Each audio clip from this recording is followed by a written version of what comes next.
Soğuş vakit iken, soğuşta bulgan, kını boyu eğer de imin vakit iken, tanış vakit iken, hizmette bulgan kını boyu, onlar da arıyorlar, hem Allah Teala alarda da jelle, Allah Teala özünün rahim şefkatini kursatıp, alarda da yeke bir koyuyorlar, diğerler de yıkap gitken bulanlar, hem işte bilen turalarda, tura kırgan bulganlar eğer yıkap olsalar, işte bilen turgandan sonra, eğer Resulümüz unutkan olsa, birer sahabe isket çatırgan bulan, eğer Resulümüz unutkan olsa, eytatırgan bulan sahabeler taharatlarımız ne oluruz? İrtengi namazının ilk rekatını hukuk buyuk deyip. Eğer bunda tile maksat çantığı, bütün şartlarını ötedin, bu dinliğinde koydun, üzerinde vaktinde yatırga karıştın, seni bu kompüterine oturup, İtengi namazga 15 minut kalbaştığın elbette ol, anın bunda şirte bulacak ol kişiye. Elbette ol şirtesiz kişi bulmayın.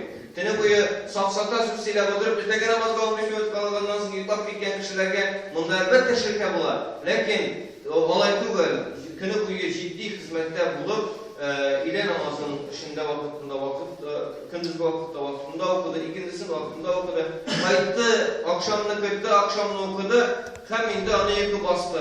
Yıkı bastı da yıkı namazga uyandı deyip uyansa, indi ucu yıkı valıkta uyandı. Andayken bir yer butasında şu iki namaz kaldan bular. İlklere bu kurda yaramayı, dres bulmayı namazımız.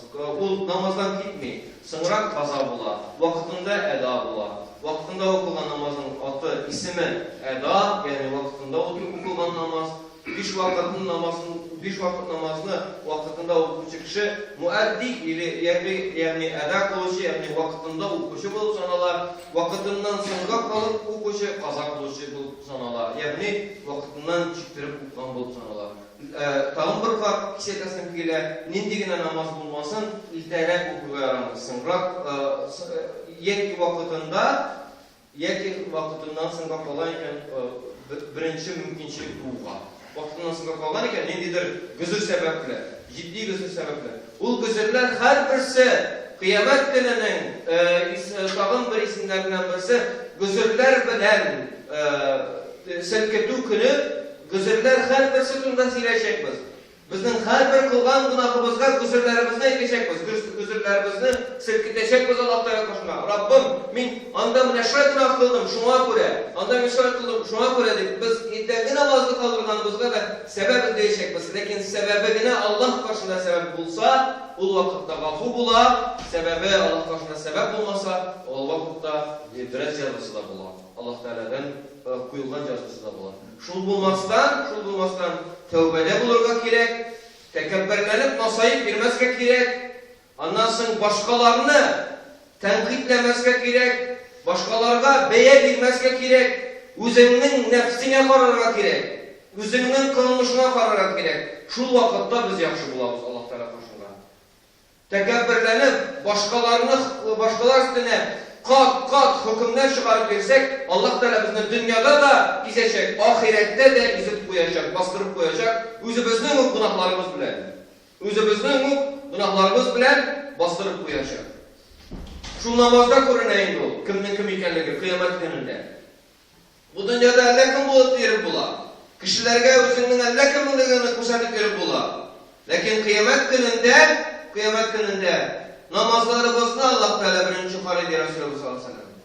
Bulaygına etken bulanı, mine şunda masaymayacağım, Allah'a şükür edip, bütün turuşluğunu kuyurga diyersin. Nese için? Turmuşunu da alıp barıga, namazını da vaktinde okurga. Bizden cirliklerde, bugünkü günde ağırlıklarının arasına kırtak öbürleri. Ey Hazret, Nabi kavur önde değil. Cehennem ağırrak, hem Resulullah sallallahu aleyhi ve sellem'in gasrındaki vakitlerde tağın da ağırrak gelip durmuşları. O vakitte bizden en diskomfortlu durmuş etişimiz o vakitteki sanama bilen karaganda bir katı yakşı yaşatılan kişi. Bizden şükürgüne yok, şükürgüne az. Şükür az bulganga göre her vakitini bizden Allah Teala nese isket işler, kim ikenligi bizni. Yeki sırkov verip koyay, yeki başkasın, yeki üçüncüsün, düzlütlüsün, beşincisini verip durar. Uylanırgağına gerek.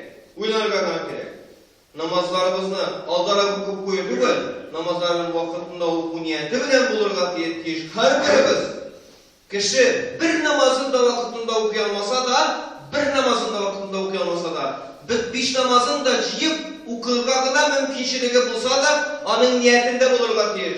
Şayet inşallah bir günü min beş vakit namazını vaktinde okuyacak bir niyette bulurlar diye.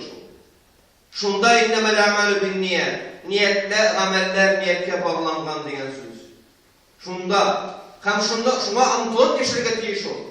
Yok var diye telefonlarının yakşıga kızılıp değil. Beş vakit namazının vaktinde okuga kızılıp geçirge diye.